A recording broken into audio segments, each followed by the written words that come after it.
రాజ్యసభకు పంపుతోంది Congress party. AP అసెంబ్లీలో ఆ పార్టీకి ప్రాతినిధ్యమే లేకపోగా మరొక తెలుగు రాష్ట్రం తెలంగాణ నుంచి కాకుండా కర్ణాటక నుంచి పెద్దల సభకు పంపుతోంది. ఇందులో వ్యూహం ఉందా? ఏపీ కాంగ్రెస్ అధ్యక్షురాలిగా షర్మిల ఏమైనా సాధించారా? రాష్ట్ర విభజన తరువాత ఏపీలో మట్టి కొట్టుకుపోయిన కాంగ్రెస్ కు జవసత్వాలు తీసుకొచ్చారా? ఇప్పుడు రాజ్యసభ ఎంపీ అయ్యాక ఏం చేయబోతున్నారు? కూటమి ప్రభుత్వాన్ని కాంగ్రెస్ తరపున ఢీకొట్టగలరా? ప్రతిపక్ష హోదా కోసం పోరాటం చేస్తున్న వైసీపీని కాదని ప్రజల మనసును గెలవగలరా? సొంత అన్నపై షర్మిల రాజకీయ పోరాటం ఎలా ఉండబోతోంది? ఏ రాజకీయ పార్టీకైనా అధికారమే పరమావధిగా ఉంటుంది. మరి కాంగ్రెస్ ను ఏపీలో అధికారంలోకి తేవడమే కాదు కదా, సింగిల్ సభ్యుడినైనా గెలిపించే సత్తా ఉందా? సొంత పార్టీలో అసమ్మతిని షర్మిల సర్దుబాటు చేసుకోగలరా? మొత్తంగా వైఎస్ షర్మిలను కర్ణాటక నుంచి రాజ్యసభకు పంపాలనే కాంగ్రెస్ అధిష్టానం నిర్ణయం ప్రస్తుతం ఇప్పుడు రాజకీయాల్లో చాలా విస్తృతంగా కూడా అత్యంత చర్చకు దారితీస్తోంది. ఈ నేపథ్యంలోనే ఆవిడను కర్ణాటక నుంచి కూడా రాజ్యసభకు పంపుతున్నట్టుగా కూడా కాంగ్రెస్ నిర్ణయం తీసుకుంది. కాంగ్రెస్ అక్కడ డీకే శివకుమార్ అధికార పగ్గాలు చేపట్టాక షర్మిలకు కర్ణాటక నుంచి రాజ్యసభకు పంపుతారంటూ కూడా కొంత వార్తలు వెలువడుతూ ఉన్నాయి. ఈ నేపథ్యంలోనే ఎట్లా ఉండబోతోంది ఏపీలో రాజకీయ సమీకరణాలు ఏ విధంగా మారబోతున్నాయి? ఇప్పటికే కూడా కాంగ్రెస్ పార్టీలో మొత్తంగా కూడా అక్కడ జీరోకు పడిపోయిన పరిస్థితి. మళ్ళీ కూడా ఈ షర్మిల రాకతో పునర్జీవనం చేసుకోగలుగుతుందా? అదేవిధంగా కూటమి ప్రభుత్వాన్ని వైఎస్ జగన్మోహన్ రెడ్డిని కూడా రెండు పార్టీలను కూడా ఢీకొట్టగల సత్తా ఉంటుందా? అలాగే వైఎస్ అభిమానులు తన వైపు కూడా మలుచుకోగలగల సత్తా ఉంటుందనే దాని గురించి మరింత పూర్తి విశ్లేషణ మా కలీగ్ వంశీ అందుబాటులో అక్కడ ఉన్నారు. వంశీ, ఓటు ఎట్లా అర్థం చేసుకోవాలి? మళ్ళీ పార్టీకి పూర్వ వైభవం షర్మిల రాకతో ఉంటుందనుకోవచ్చా? బిందు, మీరు చెప్పినట్టుగా షర్మిల ఆంధ్రప్రదేశ్ కాంగ్రెస్ పగ్గాలు చేపట్టిన తర్వాత ఏమైనా సాధించారా ఏంటి అంటే, ఒక రకంగా చాలా మంది నోటి నుంచి వినిపిస్తున్న మాట ఏంటి అంటే, జగన్ ను టార్గెట్ చేశారు తప్ప షర్మిల ఎక్కడా కాంగ్రెస్ కు జవసత్వాలు నింపలేకపోయారు అనేది వినిపిస్తున్నా. రాష్ట్ర విభజన తర్వాత కాంగ్రెస్ పరిస్థితి ఏంటి అనేది ఆంధ్రప్రదేశ్ లో మనం ముఖ్యంగా చర్చించుకోవాల్సి ఉంటుంది. సో కాంగ్రెస్ అధిష్టానం మాత్రం దక్షిణాదిపై పూర్తిగా దృష్టి సారించిందనే చెప్పుకోవాల్సి ఉంటుంది. ఒకవైపు తెలంగాణలో అధికారంలో ఉండటం, అటు కర్ణాటకలోనూ అధికారంలో ఉంది. సో మొన్న కేరళలో కూడా అధికారంలోకి వచ్చింది.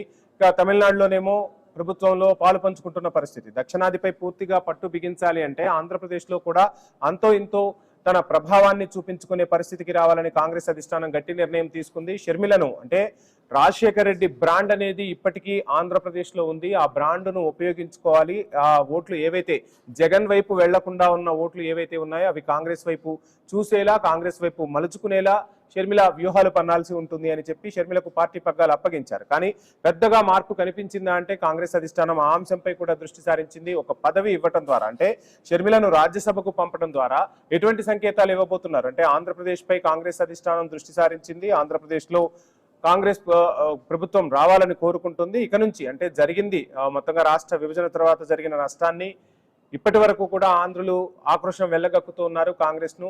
కానీ ఇక రాబోయే రోజుల్లో అయినా కాంగ్రెస్ కు ప్రజల మద్దతు లభించాలి అంటే షర్మిల లాంటి వాళ్ళకు ఒక పదవి ఇవ్వటం ద్వారా ఎటువంటి పరిణామాలు రాబోతున్నాయి, ప్రజల్లో ఏ విధమైన మార్పు తీసుకురావచ్చు, అందులోనూ కాంగ్రెస్ పార్టీలోకి వచ్చే ఆశావాహులు ఎవరైతే ఉన్నారో రాజకీయ నాయకులు వాళ్ళందరికీ కూడా ఒక అవకాశాలు కల్పిస్తోంది కాంగ్రెస్ అధిష్టానం అనే సంకేతం పంపించేందుకైనా, షర్మిలను రాజ్యసభకు పంపించేందుకైతే మార్గం సుగమైనట్టుగా తెలుస్తోంది. చూడాలి. అటు డీకే శివకుమార్ కూడా ముందుగానే హామీ ఇచ్చారు షర్మిలకు ఖచ్చితంగా కర్ణాటక నుంచి రాజ్యసభకు పంపిస్తామని చెప్తూ ఉన్నారు. ఆ విధంగానే అడుగులు కూడా పడుతున్నాయి. మరోవైపు జగన్ ని టార్గెట్ చేస్తూ ఉన్నారు షర్మిల మొదటి నుంచి కూడా.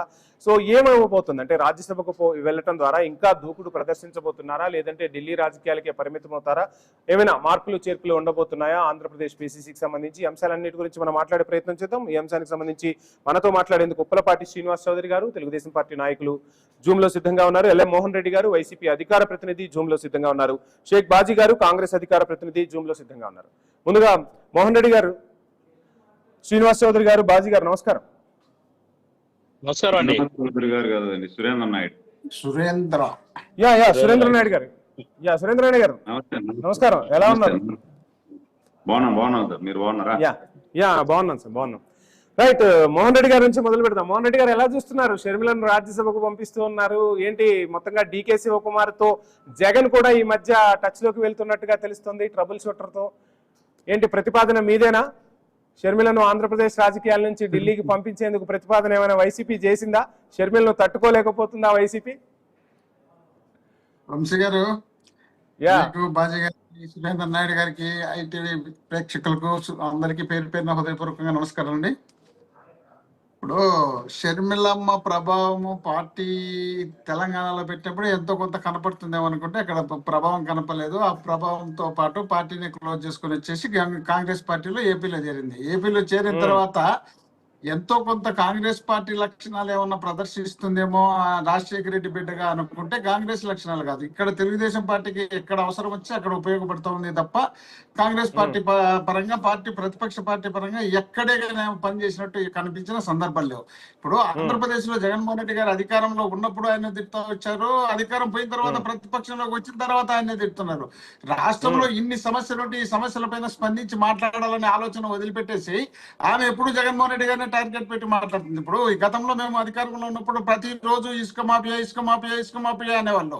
మేము దాదాపు 4,000 కోట్లు ఇసుకను ఇసుక ద్వారా 4,000 కోట్లు ప్రభుత్వం సేకరించడం జరిగింది. అప్పుడు వీళ్ళు ఇప్పుడు 14 నుండి 19 వరకు 4,000 కోట్లు, ఇప్పుడు మళ్ళీ 19 నుండి 24 వరకు, 24 నుండి 29 వరకు మళ్ళీ ఒక 4,000-5,000 కోట్లు, 10,000 కోట్ల రూపాయలు ఇసుకను దోపిడీ చేసింటే ఇంతవరకు దాని గురించి మాట్లాడిన సందర్భం లేదు. మేము ఆ రోజు ప్రజలకు డబ్బులు తీసుకుని ఇచ్చేది మాట వాస్తవమే, కానీ వీళ్ళు ఫ్రీ అంటున్నారు. ఎక్కడా ఫ్రీ లేదు. డాక్రా అండి, టెండర్లు అండి, ఫ్రీ అండి, ఏమీ లేకుండా అంత రెండింతలు పెట్టి ఈ రోజు పూర్తిగా దోపిడీ చేస్తుంటే కనీసం మాట్లాడే సందర్భం ఎక్కడే కానీ షర్మిలమ్మ గారు మాట్లాడలే. ఆ రోజు మద్యం గురించి మా మీద పదే ఆరోపణలు చేసుకుంటూ వచ్చారు. ఈ రోజు మద్యం ప్రతి గ్రామ స్థాయి నుండి రాష్ట్ర స్థాయి వరకు. అందుకే మోహన్ రెడ్డి గారు నేను మొదట్లో క్వశ్చన్ వేసింది అందుకే. మొత్తంగా షర్మిల ఢిల్లీ వెళ్లడంతో వైసీపీ ఊపిరి పీల్చుకోబోతుందా, మొత్తంగా మిమ్మల్ని టార్గెట్ చేస్తుంది కాబట్టి డీకే శివకుమార్ తో జగన్ ఏమైనా చర్చలు చేశారా? డీకే శివకుమార్ ద్వారా షర్మిలను ఢిల్లీ పంపే ప్రయత్నం వైసీపీ చేస్తుందా అని అడిగా నేను. వంశీ గారు, ఆంధ్రప్రదేశ్ లో విచిత్రమైన రాజకీయం జరుగుతుంది. అందులో తెలుగు రాష్ట్రాలు ప్రత్యేకించి ఇప్పుడు ఇక్కడ కూటమి ప్రభుత్వం ఆంధ్రప్రదేశ్ లో ఉంది. కూటమి ప్రభుత్వం అంటే బీజేపీ, జనసేన, తెలుగుదేశం. అదే మళ్ళీ అక్కడ తెలంగాణకు పోతే Congress party, Telugu Desam party plus mixed. ఇక్కడ నుండి ఆయన బీజేపీ తరఫున పోటీ చేస్తారు ఎవరు, పవన్ కళ్యాణ్ గారు. ఇక్కడికి వచ్చి తెలుగుదేశం అంటారు. ఇదే తెలుగుదేశం పార్టీ వాళ్ళు ఇక్కడంతా కలిసి చేస్తారు, అక్కడ పోయి కాంగ్రెస్ సపోర్ట్ చేస్తారు. అదే కాంగ్రెస్ పార్టీలో ఉన్నటువంటి ముఖ్యమంత్రిగా ఉన్నటువంటి వ్యక్తి రాజశేఖర రెడ్డి గారి విగ్రహం ఆవిష్కరించలేరు కానీ ఎన్టీ రామారావు గారిని ఆవిష్కరిస్తుంది. నేను తప్పులు పట్టలేదు, తప్పులు పట్టాలని కాదు. ఎందుకంటే మనకు వైరం ఉన్నటువంటి పార్టీ ఎన్టీ రామారావు గారు పార్టీ పెట్టినప్పుడే చెప్పడం కాంగ్రెస్ పార్టీ మీద వ్యతిరేకంగానే ఆయన పార్టీ పెట్టినారు. మరి కాంగ్రెస్ పార్టీలో ముఖ్యమంత్రిగా పనిచేస్తున్నటువంటి వ్యక్తి, ఇక్కడ పొత్తు పెట్టుకున్నటువంటి వ్యక్తులు ఈ ప్రాంతంలో ఆంధ్రప్రదేశ్ లో ఇక్కడ బీజేపీతో పొత్తుంది తెలుగుదేశం పార్టీ. మరి పార్టీనే కదా. ఆయన రామారావు గారిని అందరూ అభిమానిస్తారు, నేను కూడా అభిమానిస్తాను, నేను వీరాభిమాని సినిమా పరంగా. మరి అలాంటి వ్యక్తులు ఈ విధంగా మిక్స్డ్ వైపు రాజకీయాలు చేస్తున్నప్పుడు ఏం జరుగుతుంది? ఇక్కడ ఒక డిఎస్సి ఫెయిల్యూర్ అని మొత్తం అంతా పేపర్ లీక్ అని లేక ఉద్యోగాలు అమ్ముకున్నారు. నేను అడిగిన క్వశ్చన్ కి అయితే ఆన్సర్ రాలే మీ నుంచి. నేను అడిగిన క్వశ్చన్ కి అయితే ఆన్సర్ రాలే. డీకే శివకుమార్ తో జగన్ మాట్లాడట్లేదా? డీకే శివకుమార్ మొత్తంగా ఏవైతే సమస్యలు ఉన్నాయో ఈ సమస్యలన్నిటికీ చెక్ పెట్టే విధంగా ఒక యంత్రాంగం మంత్రాంగం నడుస్తుంది కర్ణాటక వేదికగా అనేది తేటతెల్లం అవుతూనే ఉంది, కనిపిస్తుంది కూడా ఆ విధంగా. వంశీ గారు, ఆంధ్రప్రదేశ్ లో కాంగ్రెస్ పార్టీ అయితే అధ్వాన పరిస్థితులు ఉండేది కాంగ్రెస్ పార్టీ వాళ్ళే ఒప్పుకుంటారు. ఎంతో కొంత బీజేపీ పార్టీ కేంద్రంలో అధికారంలో ఉంది, ఇక్కడ అధికారంలో చూసుకోగలిగే శక్తి ఉంది. ఇప్పుడు అందరూ కలిసి అధికారంలో ఉన్నారు. గతంలోనే మాకు బీజేపీ వాళ్ళు వచ్చి అడిగినారు కదా, మేము తీసుకోలేదే. ఆ రోజు మాకు తెలియదా మరి వీళ్ళు అధికారంలో వాళ్ళు ఇష్టం వచ్చినట్టు చేస్తారని మాకు తెలుసు కదా. అయినా కూడా మేము ఆ రోజు వాళ్ళతో పొత్తు పెట్టుకోలేదు. ఈ రోజు కాంగ్రెస్ పార్టీ మమ్మల్ని జగన్మోహన్ రెడ్డి గారిని, కాంగ్రెస్ పార్టీ తెలుగుదేశం రెండు కలిసి జైల్లో పెట్టించినారు. వాళ్ళు ఇష్టం వచ్చినట్టు వాడుకున్నారు. రాజశేఖర రెడ్డి గారిని కూడా సిబిఐ దాని ఛార్జ్ షీట్ లో పేరు ఎక్కించినారని చెప్పి షర్మిలమ్మ గారు బ్రహ్మాండంగా పాదయాత్రలో కాంగ్రెస్ పార్టీని తిట్టింది. అలాంటి కాంగ్రెస్ పార్టీలో మళ్ళీ ఆమె చేరింది. ఆమె రాజకీయ నిరుద్యోగ మళ్ళీ టైం ఇస్తా. మీ దగ్గర నుంచి నాకు ఆన్సర్ రావట్లా, మళ్ళీ మీకు టైం ఇస్తాను. బాజీ గారు ఏంటి ఎలా చూస్తున్నారు? షర్మిలకు రాజ్యసభ సీట్ ఇవ్వడాన్ని, షర్మిలను ఆంధ్రప్రదేశ్ రాజకీయాల నుంచి తప్పించే ప్రయత్నమా లేదంటే స్ట్రాంగ్ చేసే ప్రయత్నమా? ఏం జరగబోతుంది అసలు? అందరికి నమస్కారం అండి. అట్లాగే ఐ న్యూస్ ప్రేక్షకులందరికీ కూడా శుభ సాయంత్రం. ఇప్పుడు షర్మిల గారిని రాజ్యసభకు పంపించడం ద్వారా ఆంధ్రప్రదేశ్ నుంచి తప్పించేటట్లు ఎట్లా అవుతుందండి? నాకు అర్థం కాలేదు. ఆంధ్రప్రదేశ్ మొత్తంగా ఢిల్లీ PCC ఢిల్లీ రాజకీయాలకు కాదండి, no. పరిమితం చేయబోతున్నారన్న కాదండి, టాక్ ఢిల్లీ వినిపిస్తోంది కదా. రాజ్యసభకి వెళ్ళినంత మాత్రాన ఆవిడ ఆంధ్రప్రదేశ్ వదిలేసి ఢిల్లీ రాజకీయాలకే పరిమితం అవుతారనేది కరెక్ట్ కాదు. ఫస్ట్ థింగ్, ఎందుకంటే రాజ్యసభ ఇవ్వటం ద్వారా రాజకీయంగా ఆవిడ ఇంకా బలోపేతం అవుతుంది. ఆవిడ మరి రాజ్యసభలో ఆంధ్రప్రదేశ్ సమస్యలు కానివ్వండి, ఇటు కర్ణాటక నుంచి వెళ్ళినప్పుడు కర్ణాటక ఇష్యూస్ గురించి కానివ్వండి ప్రస్తావించడానికి ఒక ఆవిడకి స్ట్రాంగ్ వేదిక ఒకటి దొరుకుతుంది రాజ్యసభ పార్లమెంట్ లో. కాబట్టి ఇవాళ రాష్ట్రం విభజించబడిన తర్వాత మరి ఏదైతే విభజన హామీలు ఇచ్చారో అట్లా ఏదైతే స్పెషల్ స్టేటస్ గురించి కానివ్వండి, పోలవరం అంశాలు కానివ్వండి, ఇతరితర విభజన అంశాలు ఇంకా పెండింగ్ లో ఉన్నాయి.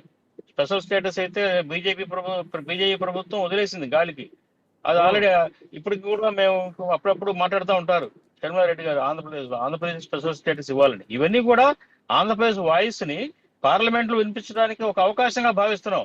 ఫలితంగా ఏంటంటే కాంగ్రెస్ పార్టీ ఆంధ్రప్రదేశ్ లో మరింత బలోపేతం చేయడానికి ఇంకా కొంచెం ఊతం జరుగుతుందని అనుకుంటున్నాం. కానీ బాజీ గారు షర్మిల కాంగ్రెస్ పగ్గాలు చేపట్టిన తర్వాత, ఆంధ్రప్రదేశ్ కాంగ్రెస్ పగ్గాలు చేపట్టిన తర్వాత జగన్ రెడ్డిని విమర్శించడానికి కాలం సరిపోయింది, కానీ కాంగ్రెస్ పార్టీని బలోపేతం చేసేందుకు ఆమె ఎటువంటి స్టెప్స్ తీసుకోలేదు. చంద్రబాబు నాయుడు ఏం చెప్తే ఆ పలుకులే పలికింది అన్న విమర్శ వైసీపీ నుంచి వినిపిస్తోంది. ఏం ఆన్సర్ చేస్తారు?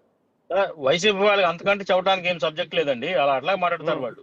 ఇవాళ ఆంధ్రప్రదేశ్ లో చూస్తే షర్మిలారెడ్డి గారు వచ్చిన తర్వాత రాష్ట్ర వ్యాప్తంగా కూడా అన్ని జిల్లాల్లో కమిటీలు వేశారు.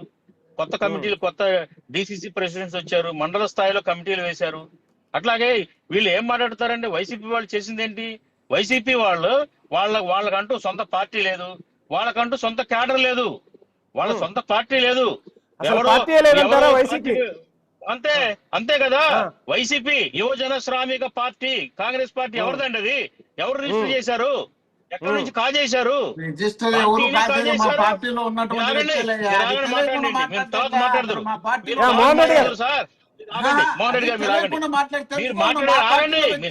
మేము చెబుతాం, మాకు తెలియదు కాదు,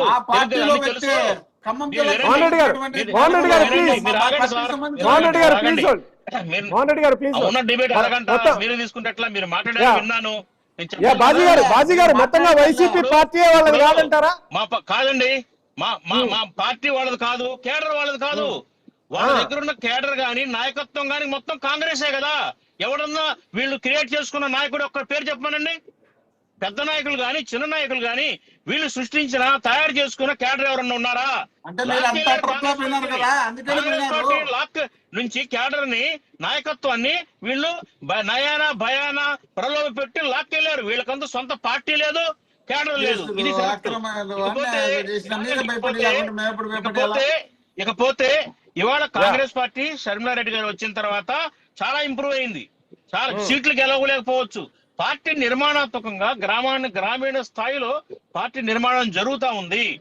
అట్లాగే ఎలక్షన్స్ లో ఓట్ల పరిస్థితి పెరగకపోవచ్చు, సీట్లు రాకపోవచ్చు కాక, కానీ బాజీ గారు నేను అడిగే క్వశ్చన్ కి స్ట్రైట్ గా ఆన్సర్ చేయగలుగుతారా మీరు? ఖచ్చితంగా చెప్పండి, అడగండి. షర్మిలకు కాంగ్రెస్ సీనియర్ల సపోర్ట్ ఆంధ్రప్రదేశ్ లో లేదు అనేది బహిరంగంగా వినిపిస్తున్న మాట. షర్మిల కూడా ఎవరిని పట్టించుకోవట్లేదు, తనకు తానుగా నిర్ణయాలు తీసుకుంటూ వెళ్తోంది. జగన్మోహన్ రెడ్డి టార్గెట్ గా రాజకీయం చేస్తుంది తప్ప సీనియర్లను కలుపుకొని పోయి రాజకీయం చేయట్లేదు అనేది మీ పార్టీ నుంచే వినిపిస్తున్న టాక్. వాస్తవం, అది అవాస్తవం అండి. కారణం ఏంటంటే చెప్తానండి. రీసెంట్ గా ఒక పెద్ద సభ మీటింగ్ పెట్టాక మన విజయవాడలో, దానికి కాంగ్రెస్ సీనియర్లు రఘురామ పల్లవరాజు గారు, జేడి శీలం గారు, అట్లాగే రఘువీరారెడ్డి గారు, తర్వాత ఇంకా సీనియర్ లీడర్స్ అందరూ వచ్చారు. అందరూ కూడా కాంగ్రెస్ పార్టీ బలోపేతం చేయడం కోసం ఆవిడకి సపోర్ట్ గా నిలబడి కేడర్కి దిశానిర్దేశం చేశారు. మొన్నే కాదు, అనేక సమావేశాలు కూడా అందరూ వస్తున్నారు. ఇదంతా అద్భుత కల్పన. సీనియర్ల సహకారం లేదనేది వాస్తవం కాదు. సహకారం లేకపోతే వాళ్ళు రారు కదా మీటింగ్ కి. ఎందుకు వస్తారు? ఉండవల్లి లాంటి వాళ్ళు, కేవీపీ లాంటి వాళ్ళు అండ్ శైలజానాథ్ లాంటి వాళ్ళు ఎందుకు దూరం జరుగుతున్నారు మరి? శైలజానాథ్ గారు పార్టీ మారిపోయారు, ఆయన పార్టీ మారాడు. కుమార్ గారు న్యూట్రల్ కేవీపీ రామచంద్రరావు గారు అడపదడప కాంగ్రెస్ పార్టీ మీటింగ్ లో అటెండ్ అవుతున్నారు. ఇది వాస్తవం. మీరు కావాలంటే మీ రిపోర్టర్స్ ని రిపోర్టర్స్ తో వెరిఫై చేసుకోండి. వెరిఫై చేసిన తర్వాత నేను మాట్లాడుతున్నా. వెరిఫై చేసిన తర్వాతే మీడియాలో కనపడుతుంది కదా వాళ్ళు మీటింగ్లకు వస్తే. ఎందుకు కేవీపీ గారు వీళ్ళంతా ఎందుకు దూరం జరుగుతున్నారు? కేవీపీ గారు ఒక్కళ్ళే కాదు కదా పార్టీ సీనియర్లు అంటే, కేవీపీ గారు ఒక్కళ్ళే కాదు కదా పార్టీ సీనియర్లు అంటే. అక్కడ పార్టీ సీనియర్లు ఉన్నారు. రఘువీరారెడ్డి గారు సీనియర్ కాదా? పల్లంరాజు గారు సీనియర్ కాదా? చెప్పండి. చింతామోహన్ గారు సీనియర్ కాదా? వీళ్ళందరూ పార్టీ ఉన్న వాళ్ళలో సీనియర్స్ అందరూ కూడా అటెండ్ అవుతున్నారు. అట్లాగే ఆవిడ పార్టీ నిర్మాణం కోసం కృషి చేస్తుంది. ఇంకొక మాట ఏంటంటే జగన్మోహన్ రెడ్డి గారిని అన్నయ్యని తిట్టడమే సరిపోతుందని మాట్లాడుతున్నారు. కరెక్ట్ కాదు. జగన్మోహన్ రెడ్డి గారి పరిపాలనలో వేసిన వైఫల్యాన్ని అడుగుతా ఉన్నాం. అట్లాగే చంద్రబాబు నాయుడు గారి పరిపాలన వైఫల్యాన్ని కూడా అడుగుతున్నాం. సూపర్ 6 అమలు జరపలేదని అడుగుతున్నాం. విశాఖపట్నం ప్రైవేటీకరణ మీద పోరాటం చేసింది. రైతుల గురించి ఆవిడ వెళ్ళి పొలాల్లో దిగి మరీ రైతుల ప్రశ్నల గురించి ప్రశ్నించింది. అనేక సందర్భాల్లో ప్రభుత్వ వైఫల్యాన్ని మేము అడుగుతానే ఉన్నాం. ఆవిడ అడుగుతానే ఉన్నారు. జగన్మోహన్ రెడ్డి గారు మాత్రాన కాదు కదా, అదేలా మాట్లాడతారండి. మళ్ళీ మీ దగ్గరకు వస్తాను. సురేంద్ర నాయుడు గారు, ఏంటి మొత్తంగా అన్నా చెల్లెల రాజకీయం ఇటు కూటమి ప్రభుత్వానికి తగులుతోంది. సో మీ చంద్రబాబు నుంచి స్క్రిప్ట్ వస్తేనే అక్కడ చిలక పలుకులు పలుకుతున్నారని కూడా గతంలో కమెంట్స్ చూసాం. ఇప్పుడు షర్మిలను రాజ్యసభకు పంపడంలో వ్యూహం ఉందంటారా? వంశీ గారు, ఇప్పుడు షర్మిలాని రాజ్యసభ పంపించింది కూడా చంద్రబాబు నాయుడు అని కావాలంటే చెప్తారు వాళ్ళు. ఏంటి మనం ఏం చెప్తాం? చంద్రబాబు నాయుడు షర్మిలాని రాజ్యసభకు పంపించమని రికమెండ్ చేసినాడు, చంద్రబాబు నాయుడు పంపించినట్టు కర్ణాటక నుండి షర్మిల గారిని అని కూడా చెప్తారు. షర్మిల గారు వచ్చిన తర్వాతనే అది అవునన్నా కాదన్నా షర్మిలాని గురించి వెనకేసుకొని రావాలనో లేకపోతే ఆమె పొగడాలనో అవసరం మాకులే. ఆమె ఆంధ్రప్రదేశ్ పిసిసి అధ్యక్షురాలు అయిన తర్వాతనే ప్రతి జిల్లాలో కూడా క్యాడర్ అనేది యాక్టివ్ అయింది. క్యాడర్ తో పాటు కనీసం కమిటీలన్నా ఏర్పడ్డాయి. అక్కడ కమిటీలు ఏర్పడ్డాయి, కనీసం నామినేషన్లు వేయగలుగుతున్నారు. ఓటింగ్ శాతం కొంత పెరగలిగింది. అది జరుగుతా ఉంది. ఇప్పుడు ఓటింగ్ శాతం ఎటు నుంచి పెరుగుతుంది? మీదే లేదంటే వైఎస్ఆర్సీపీ నుంచి ట్రాన్స్ఫర్ అవుతుందా? తెలుగుదేశం విమర్శించలేదు, వైసీపీని విమర్శిస్తున్నారు అనేసి అంటే, మొన్న తెలుగుదేశాన్ని కూడా విమర్శించారు, వైసీపీని విమర్శిస్తున్నారు. అన్ని పార్టీల్లో పొరపాట్లు జరిగినప్పుడు విమర్శిస్తున్నారు ఆవిడ. ఒకటి. రెండోది వచ్చి ఇప్పుడు వైసీపీలో ఉన్నటువంటి నాయకత్వం ఎక్కడి నుండి వచ్చింది? మోహన్ రెడ్డి ఎక్కడి నుండి వచ్చాడు? కాంగ్రెస్ నుండే కదా. వైసీపీలో ఉండే వాళ్ళందరూ కూడా సింహభాగం 99% వైసీపీలో ఉండే క్యాడర్. మీ పార్టీ అధినేత చంద్రబాబు గారు కూడా కాంగ్రెస్ నుంచే వచ్చారు కదా. అదే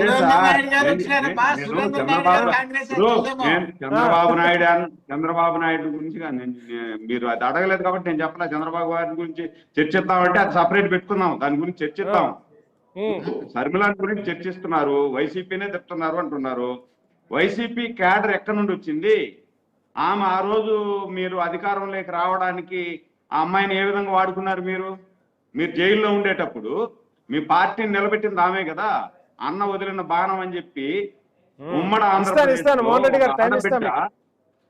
ఒక ఆడబిడ్డ ఊరు తిరిగి పార్టీని నిలబెట్టి మిమ్మల్ని అధికారంలో పీఠంలో కూర్చొని అధికార పీఠంలో కూర్చొని పెట్టిన తర్వాత మీరు ఏమి ఇచ్చారు? ఆయనకి ఒక రాజ్యసభకి ఇచ్చారా?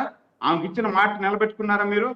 అంటే చెల్లికి రాజ్యసభ ఇస్తే మీ పార్టీకి ఇబ్బంది అవుతుంది, మీ నాయకత్వానికి ఇబ్బంది అవుతుందని మీరు ఆమెను పక్కన పెట్టారు. ఆమెకి ఈరోజు కాంగ్రెస్ పార్టీ సముచిత స్థానం ఇచ్చింది, ఆమెకి ఇచ్చిన మాట నిలబెట్టుకునింది, గౌరవించి ఒక రాజ్యసభకు పంపిస్తా ఉంది. చెప్పిన మాట నిలబెట్టుకునింది కాంగ్రెస్ అని చెప్పుకునేదానికి వాళ్ళు కాంగ్రెస్ లో ఆమెకి ఇచ్చారు. రేపు కాంగ్రెస్ లో ఉండే వాళ్ళు కూడా యాక్టివ్ అవుతారు. ఎందుకంటే షర్మిలాని తీసుకొచ్చారు, షర్మిలాకి చెప్పిన మాట ప్రకారం రాజ్యసభ పంపించారు. మనం కూడా పార్టీకి పనిచేస్తే ఒకవేళ మనకి 7 ఎమ్మెల్యేలు రాకపోయినా పక్కన వలసలు ఎట్నుంచి నుంచి ఉంటాయంటారు? ఆ వలసలు, ఆ రాజకీయ వలసలు ఎట్నుంచి నుంచి ఉంటాయంటారు సురేందర్ గారు? ఇప్పుడు వైసీపీ మా ఓటు బ్యాంకు మాకు ఎవడు వచ్చినా ఎవడు ఏమి చేసినా మా ఓటు బ్యాంక్ మాది ఉంటుందండి. వైసీపీ ఓటు బ్యాంక్ అంతా కాంగ్రెస్ ఓటు బ్యాంక్ అండి. కాంగ్రెస్ నుండి ఓటు బ్యాంక్ అంతా వచ్చింది వైసీపీకి వచ్చింది. ఈ రోజు వైసీపీ ఎక్కడి నుండి వచ్చిందో ఆ బ్యాంకు పీక్కునేదానికి వాళ్ళు ప్రయత్నం చేస్తున్నారు. వైసీపీ నుండి వాళ్ళ ఓటు బ్యాంకును వాళ్ళు పీక్కుంటున్నారు.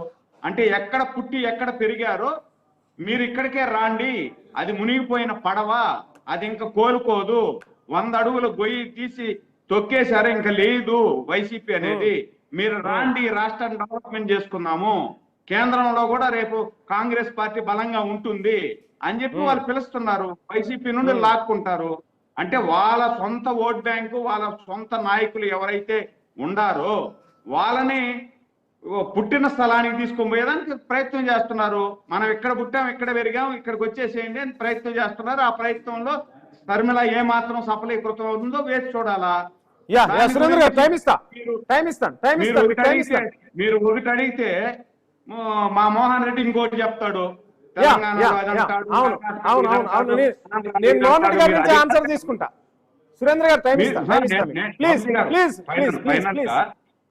ఫైనల్ గా ఇప్పుడు మీరేమడిగారు మోహన్ రెడ్డి గారిని, దానికి సమాధానం చెప్పాలా. ఇసుక అంటాడు, లిక్కర్ అంటాడు.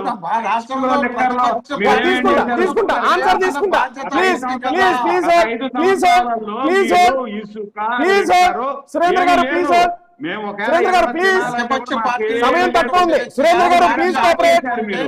సురేంద్ర గారు ప్లీజ్ కోఆపరేట్. సురేంద్ర గారు నా వాయిస్ వినపడుతుందా మీకు? సురేంద్ర గారు నా వాయిస్ వినపడుతుందా మీకు? ప్లీజ్ సురేంద్ర గారు ప్లీజ్. మోహన్ రెడ్డి గారు నా స్ట్రైట్ క్వశ్చన్. పార్టీ మీది కాదు, క్యాడర్ మీది కాదు, మొత్తం కబ్జా చేశారు. ఏదైతే కబ్జా చేశారో వాళ్ళందరూ ఇప్పుడు తెలుసుకున్నారు. షర్మిలకు రాజ్యసభ సీట్ ఇవ్వడం ద్వారా షర్మిల బలోపేతం కాబోతున్నారు. రేపు వైఎస్ఆర్సీపీ నుంచి వలసలు ఉండబోతున్నాయనేది వినిపిస్తున్న మాట. ఏంటి అసలు పార్టీయే మీది కాదా, క్యాడర్ కూడా మీది కాదా, ఒక్క నాయకుడిని కూడా మీరు తయారు చేయలేకపోయారనేది మీపై వినిపిస్తున్న అభియోగం. ఏం ఆన్సర్ చేస్తారు? వాళ్ళిద్దరు కాబట్టి కొంచెం నాకు అవకాశం అండి, వివరం చెప్తా అంతే. నేనేం మాట్లాడను. ఇప్పుడు వైఎస్ఆర్ కాంగ్రెస్ పార్టీ యువజన శ్రామిక రైతు పార్టీని ఖమ్మం జిల్లా, నల్గొండ జిల్లా భువనగిరికి సంబంధించిన శ్రీనివాస్ వైఎస్ అభిమాని అతను పెట్టాడు. అతను పెట్టి మా పార్టీలో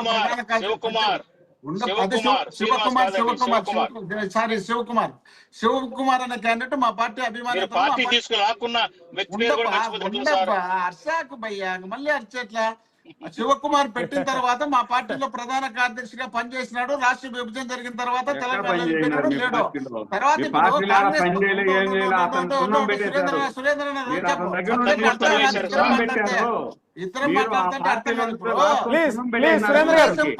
తెలుగుదేశం పార్టీకి ఓటర్స్ ఎవరు?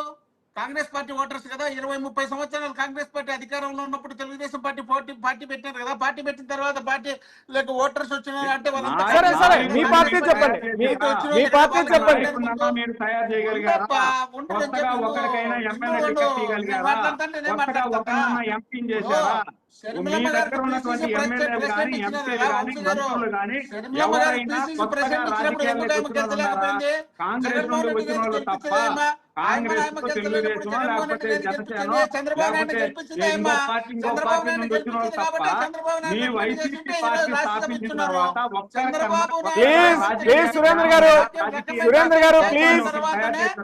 సురేంద్ర గారు ప్లీజ్.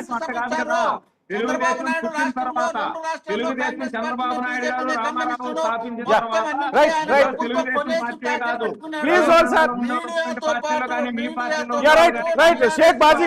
షేక్ బాజీ గారికి సురేంద్ర గారికి మోహన్ రెడ్డి గారికి థ్యాంక్ యూ సో మచ్. మొత్తంగా షర్మిలకు ప్రమోషన్ వచ్చింది. ఈ ప్రమోషన్ తర్వాత ఆంధ్రప్రదేశ్ లో కాంగ్రెస్ రాజకీయం ఏ విధంగా మారబోతుంది, ఆంధ్రప్రదేశ్